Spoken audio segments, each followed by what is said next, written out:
La vieja frase que plantea que la filosofía es la madre de la ciencia tiene una razón de ser.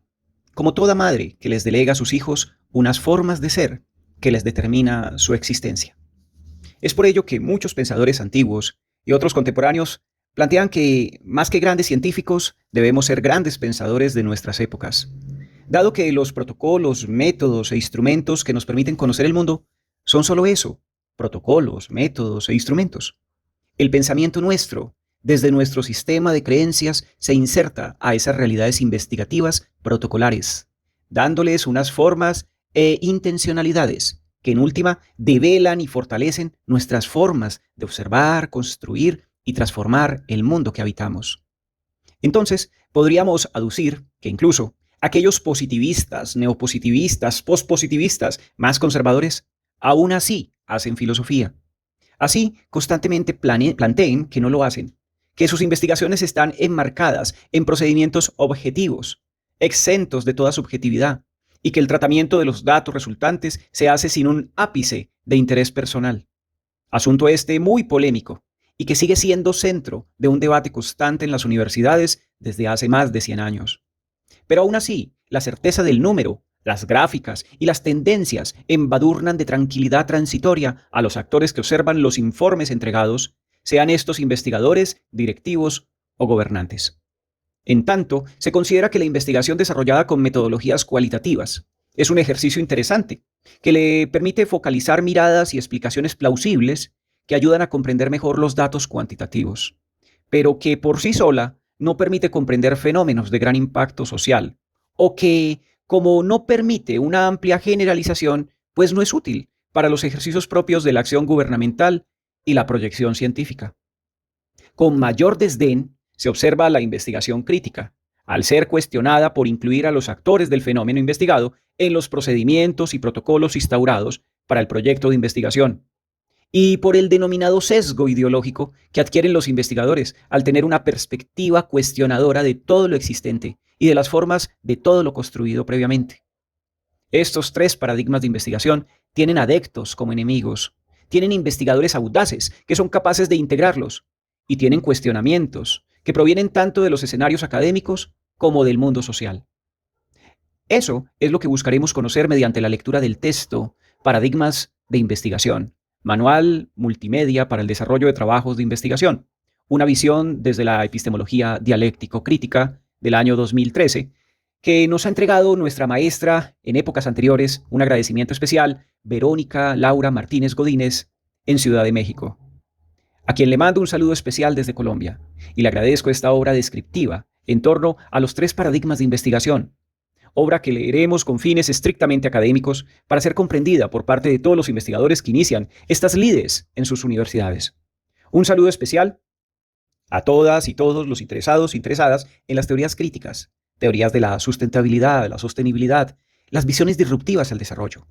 Soy Wilfer Ceballos Betancourt y espero que esta siguiente lectura nos motive en los procesos de transformación de nuestros contextos sociales, desde lo personal y lo profesional. Bienvenidos y bienvenidas. Paradigmas de investigación. Manual de multimedia para el desarrollo de trabajos de investigación. Una visión desde la epistemología dialéctico-crítica. Primero, paradigmas de investigación. Pérez afirma que, abro comillas, el conocimiento de la realidad consiste en acercarse a ella, desvelarla y conocerla, con el fin de mejorarla, pues la realidad es algo que nos viene dado, lo que existe, el ámbito en el que se desarrolla la vida del hombre y todo aquello con lo que se relaciona. Implica el saber dónde se está, a dónde se quiere ir y cómo hacerlo. Cierro comillas. Por otra parte, Basilachis señala que existen tres paradigmas que permiten el acercamiento a la realidad y son el materialista, histórico, y el positivista. Y el tercero, el interpretativo, que está en vías de consolidación, que emerge a partir del reconocimiento de la importancia de los aspectos simbólicos y significativos de la vida social y del lenguaje en la producción y reproducción del mundo. Basilachis define el paradigma como, abro comillas, los marcos teórico-metodológicos utilizados por el investigador para interpretar los fenómenos sociales en el contexto de una determinada sociedad. Cierro comillas. Luego entonces, todo paradigma de investigación se apoya en sistemas filosóficos y se operacionaliza mediante un sistema de investigación. Así, el paradigma positivista se operacionaliza a través del sistema de investigación hipotético-deductivo, mientras que el dialéctico crítico y a su vez el interpretativo a través del sistema de investigación hermenéutico. Subtítulo: Paradigma positivista. Este trabajo tiene como finalidad mostrar un manual multimedia para el desarrollo de trabajos de investigación desde la epistemología dialéctico-crítica. Por tanto, se presentan en forma breve las características de los tres sistemas que coexisten actualmente para tener referentes y poder comparar las características y distinciones que hay entre cada uno. Los tres paradigmas son el materialista histórico, el positivista y el interpretativo.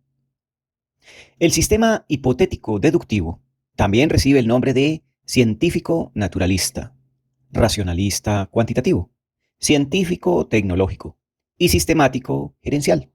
Se basa en la teoría positivista del conocimiento que arranca en el siglo XIX con Émile Durkheim y Augusto Comte. Busca los hechos o causas de los fenómenos sociales independientemente de los estados subjetivos de los individuos. Aquí, el único conocimiento aceptable es el científico, que obedece a ciertos principios metodológicos únicos. Entre sus rasgos más destacados se encuentra su naturaleza cuantitativa, para asegurar la precisión y el rigor que requiere la ciencia. Por eso, al aplicarse a las ciencias sociales, se busca que éstas se conviertan en un conocimiento sistemático, comprobable y comparable, medible y replicable. Esto implica que solo sean objeto de estudio los fenómenos observables. Por tanto, que sean medibles, pesables o contables. Por ejemplo, hombre o mujer en su género, el peso, si tiene 50, 70, 80 kilos, o la estatura de una persona. Se encuentran además en relación causal o correlacional.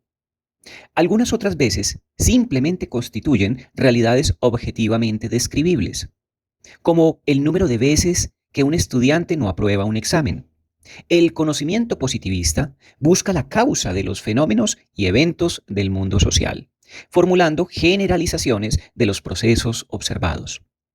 El rigor y la credibilidad científica se basan en la validez interna. Por ello, los procedimientos usados son el control experimental, la observación sistemática de ese comportamiento y la correlación de las variables. Se adopta la generalización de los procesos, con los que se rechazan aspectos situacionales concretos, irrepetibles y de especial relevancia para la explicación de los fenómenos y situaciones determinadas. Enseguida se muestran algunos rasgos centrales del paradigma positivista. Las características del paradigma positivista son: tiene un sistema hipotético deductivo, que tiene las siguientes características. Busca un conocimiento sistemático, comprobable, comparable, medible, que sea replicable. Solo son objeto de estudios esos fenómenos observables, ya que son los únicos susceptibles de medición, análisis y control experimental. Lo que busca el conocimiento positivista es la causa de los fenómenos y eventos del mundo social, formulando generalizaciones de los procesos observados. El método hipotético deductivo plantea que la metodología de la investigación es el de las ciencias exactas. La explicación científica es de naturaleza causal en el sentido amplio y consiste en subordinar los casos particulares a las leyes generales. La realidad social, objeto de estudio a través de esta metodología, es única y por lo tanto hay un solo método para estudiarla: el método estadístico, lo que lleva a un reduccionismo metodológico, donde se adecúa al objeto de estudio al método y no el método al objeto de estudio. Por ello se parte de una muestra significativa, o sea, cantidad, para generalizar los resultados. Esto significa que las acciones individuales son siempre manifestaciones del hecho social exterior al individuo, establecido socialmente. En el método hipotético deductivo se consideran tres momentos.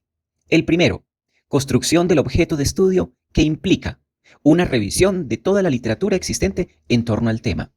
Elección de ese tema de investigación, planteamiento del problema, formulación de los objetivos, justificación, marco teórico, hipótesis. Segundo, diseño de investigación, o sea, metodología, con la definición del tipo de estudio, descripción de los sujetos de investigación, selección de la muestra, elección de las técnicas de recolección de datos, diseño y aplicación de los instrumentos de investigación, discusión y presentación de resultados. Dentro de las técnicas e instrumentos más usados en el sistema hipotético deductivo encontramos, de manera frecuente, en la recolección de datos se hallan las siguientes técnicas e instrumentos: los cuestionarios y las escalas para medir las actitudes, como la de Likert o la de Goodman.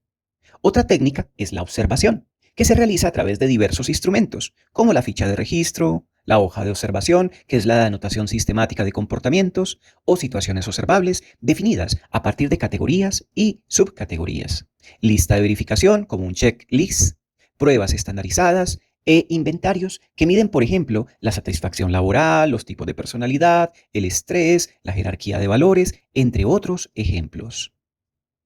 Subtítulo: Paradigma interpretativo. El paradigma interpretativo emerge como, abro comillas, alternativa al paradigma racionalista, puesto que en las disciplinas de ámbito social existen diferentes problemáticas, cuestiones y restricciones que no se pueden explicar ni comprender en toda su extensión desde la metodología cuantitativa. Estos nuevos planteamientos proceden fundamentalmente de la antropología, la etnografía, el interaccionismo simbólico, etc. Varias perspectivas y corrientes han contribuido al desarrollo de esta nueva era, cuyos presupuestos coinciden en lo que se ha llamado paradigma hermenéutico, interpretativo simbólico o fenomenológico. Cierro comillas. Esto planteado por Gloria Pérez Serrano en el 2004 en su texto Investigación cualitativa, retos e interrogantes y métodos. Quizá la razón que lleva a esta multiplicidad de términos que se emplean para denominar a este paradigma de investigación es por la base epistemológica construccionista, abro comillas, que nos lleva a aceptar que los seres humanos no descubren el conocimiento, sino que lo construyen. Elaboramos conceptos, modelos y esquemas para dar sentido a la experiencia y constantemente comprobamos y modificamos estas construcciones a la luz de nuevas experiencias.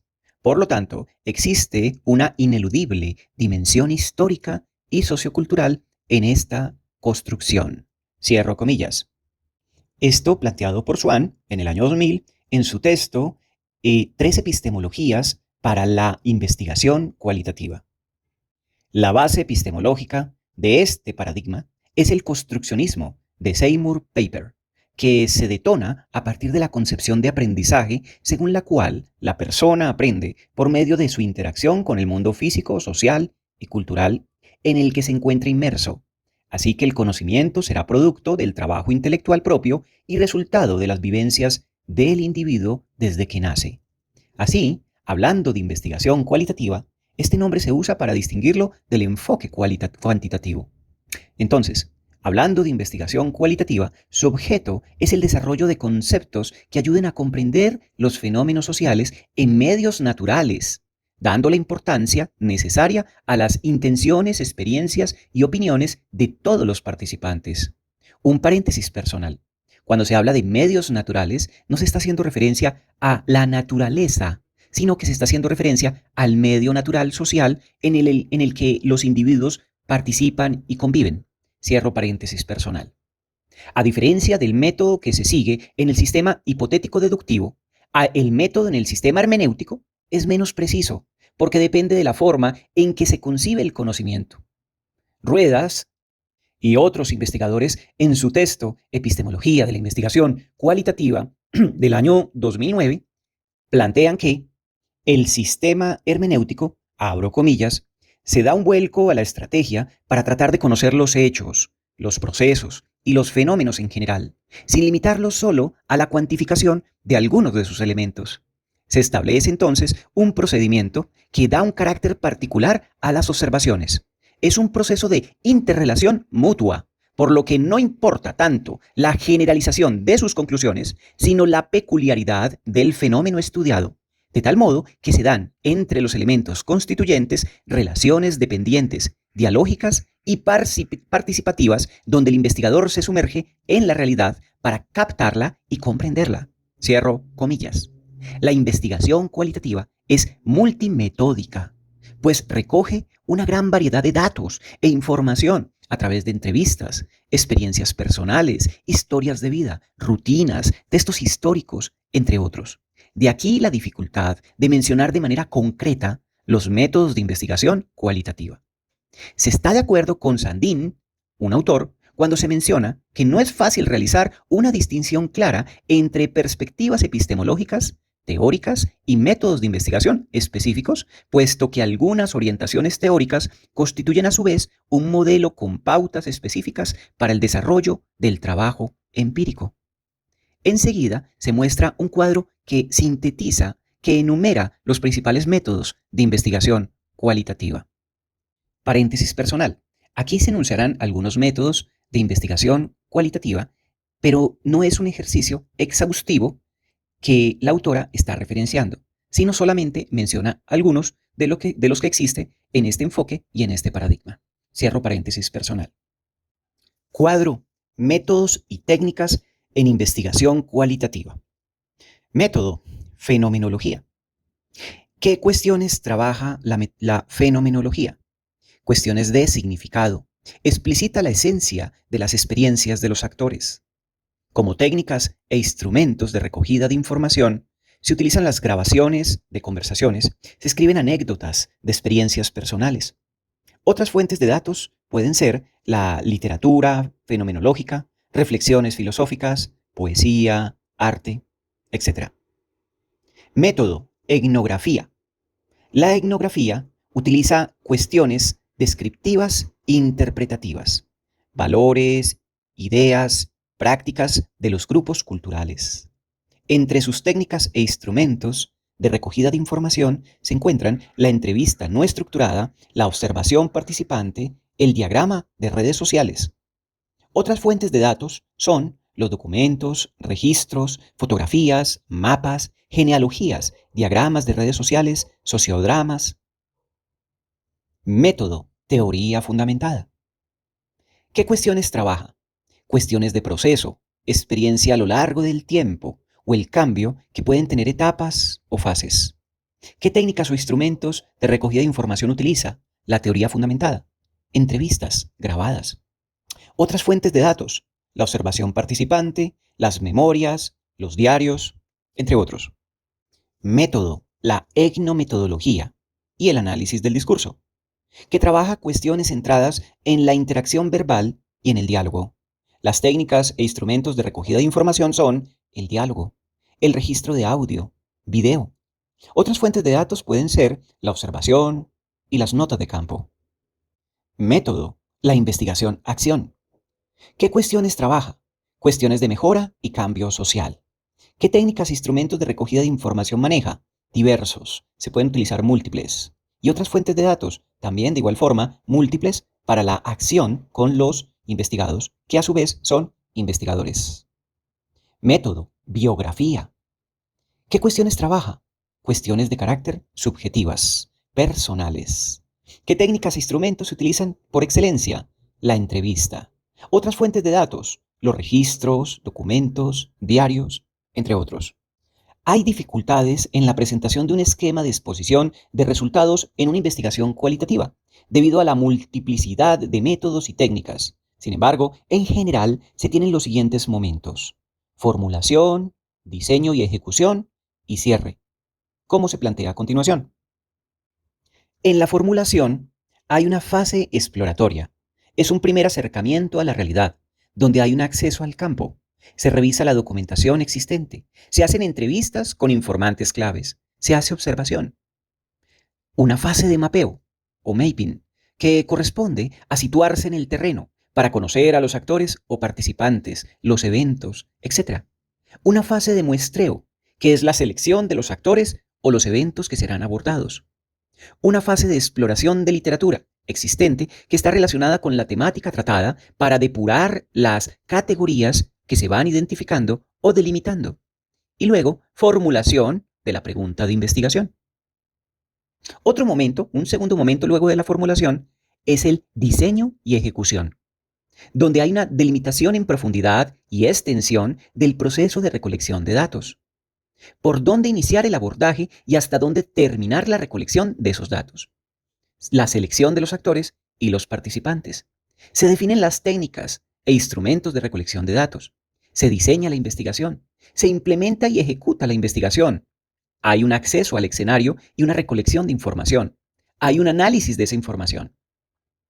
Y el tercer momento, luego de la formulación, luego del diseño y la ejecución, es el cierre. En el cierre hay organización de los datos, fase descriptiva de la organización de los datos, fase de segmentación de los datos a partir de las categorías, fase de reagrupación de los datos para conformar categorías de segundo orden, fase de retirada del escenario, finalización de la recogida de la información, negociación de la retirada y preparación de los datos, análisis intensivo de la información y fase de elaboración del informe. Estos tres momentos de la investigación cualitativa son los que la investigadora nos está planteando. Momento formulación, momento diseño y ejecución y cierre. Cada momento en general que agrupa diferentes fases o pasos. Subtítulo: Paradigma materialista histórico. El paradigma materialista histórico, también llamado dialéctico, se operacionaliza a través del sistema de investigación dialéctico crítico. Álvarez y Álvarez, en su texto Métodos en la investigación educativa de la Universidad Pedagógica Nacional del año 2003, argumentan que para la concepción epistemológica dialéctico-crítica, el método es el proceso racional a través del que se realiza la apropiación cognitiva de la realidad. Es una concepción que se reconoce que la realidad es dialéctica, pues es la síntesis de diversas incidencias y temporalidades constitutivas de un mismo objeto.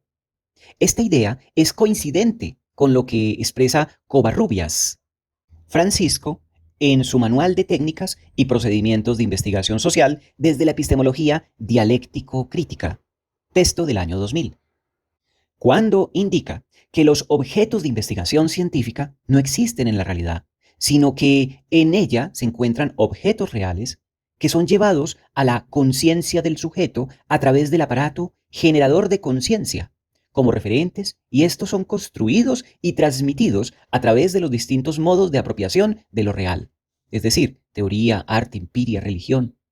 Por otro lado, Melchor y Revilla, en su texto Los sistemas de investigación en México, del año 2002, abonan a las ideas anteriores cuando señalan que el ser humano establece contacto con el mundo por medio del pensamiento. Se conoce la realidad gracias a la función cognitiva que posee toda persona. Desde el paradigma crítico se cree que la conciencia de un sujeto depende de la cantidad y potencia de los referentes que lleguen a su pensamiento. Entonces, los objetos de investigación se construyen porque quien investiga a partir de los referentes que tiene de la realidad que lo circunda, significa que se establece una relación entre la conciencia individual y una conciencia social. Escudero, en su texto La investigación-acción en el panorama actual de la investigación educativa, creado en el año de 1987, señala que las características principales de este paradigma, cuando se aplican al campo educativo, que es el que nos ocupa en este trabajo, son asumir una visión global y dialéctica de la realidad educativa por ser esta una práctica social que no se escapa de las condiciones ideológicas, económicas, políticas e históricas de su entorno. La investigación crítica asume una visión democrática del conocimiento. Por tanto, el investigador y los sujetos de investigación comparten responsabilidades. Subyace una visión particular de la teoría del conocimiento y de sus relaciones con la realidad y con la práctica. Teoría y realidad están llamadas a mantener una constante tensión dialéctica. La investigación crítica trata de articularse, generarse y organizarse en la práctica y desde la práctica. Se construye desde la realidad situacional, social, educativa y práctica de sujetos implicados en luchas de intereses, preocupaciones y problemas que forman parte de su vida cotidiana. Entonces, la investigación crítica está comprometida, no solo con la explicación de la realidad, sino con la transformación de esa realidad desde una dinámica liberadora y emancipadora de los individuos implicados en ella. En el razonamiento dialéctico, los problemas sociales no se conciben solo como problemas de un agregado de individuos, sino que se busca descentrar las interrelaciones dinámicas e interactivas que constituyen la vida del individuo y la vida social. Dado que la finalidad de la investigación dialéctico-crítica es cambiar la realidad social para mejorarla, entonces en el proceso de construcción del objeto de estudio se consideran los elementos sociales, políticos, culturales, históricos y políticos donde se ubica el sujeto con los objetos. Por ello, se inicia con la detección de preocupaciones investigativas, es decir, aquellos asuntos reales o conceptuales que el investigador estime dignos de conocerse, y culmina con la denominación del objeto de investigación, que no es otra cosa que un enunciado que contiene los elementos centrales que el investigador está construyendo. Enseguida se muestran los pasos a seguir en la construcción de objeto de investigación desde la posición dialéctico-crítica propuesta por Covarrubias. En su texto del año 2000, Manual de Técnicas y Procedimiento de Investigación Social desde la Epistemología Dialéctico-Crítica. Etapa 1. En el texto de Covarrubias. Construcción del objeto de investigación. Se presentan las siguientes actividades. Detección de preocupaciones investigativas. Depuración de preocupaciones investigativas. Traducción de las preocupaciones a enunciados interrogativos. Traducción de esos enunciados a enunciados temáticos. Jerarquización de esos enunciados y análisis de esa jerarquización dada. Problematización del tema. Traducción de esos enunciados problemáticos a ámbitos de indagación. Dimensión de esos ámbitos de indagación. Articulación de los ámbitos de indagación. Análisis cuantitativo de esas articulaciones. Construcción de la intencionalidad investigativa. Análisis de la vinculación de los contenidos de cada articulación con la intencionalidad investigativa. Denominación del objeto de investigación. Con todo lo anterior, se pasa a la etapa del diseño del proyecto de investigación, donde se definen unos elementos, se delimita el objeto, se problematiza teórico-investigativamente la investigación, se le da una importancia científica social, se construye el esquema de investigación, se determinan las fuentes de investigación, de información. En una tercera etapa, se integran las fuentes de información, se selecciona la bibliografía útil, se hacen listas, se describen las publicaciones, se registran las fuentes, se registran los datos. Dentro de las etapas planteadas por el autor, se plantea como primera la construcción del objeto de investigación, en la que en su conjunto se detectan las preocupaciones investigativas, se traducen esas preocupaciones investigativas a los enunciados interrogativos y luego a enunciados temáticos en los que se hace una jerarquización de esos temas y se problematizan, para luego construir la intencionalidad investigativa. Luego se hace el diseño metodológico del proyecto de investigación, se recoge toda la fuente de información susceptible que va a apoyar el diseño y la ejecución del proyecto y se ejecuta en sí mismo el proyecto. Finalmente, los datos recolectados se codifican, sistematizan en fichas y se hace una elaboración de los borradores textuales que explican los fenómenos que se intentan conocer con los investigados que participan en el proceso de investigación. Se hace un análisis y discusión de esos borradores, incluyendo las personas con las cuales se investigó y que se integraron a la investigación para presentar los resultados finales de la investigación. Esto planteado en el Manual de Técnicas y Procedimientos de Investigación Social desde la Epistemología Dialéctico-Crítica de Covarrubias Villa Francisco del año 2000. De esta forma hemos llegado al final del texto Paradigmas de Investigación, como un manual que permite un reconocimiento de esos tres paradigmas que hacen parte del equipaje que nos debe conducir a los procesos de indagación e investigación en nuestra vida profesional. Un agradecimiento a la maestra Verónica Laura Martínez Godínez en su texto del año 2013, que nos ha permitido viajar por el reconocimiento de estos tres paradigmas para poderlos aplicar a nuestras futuras investigaciones.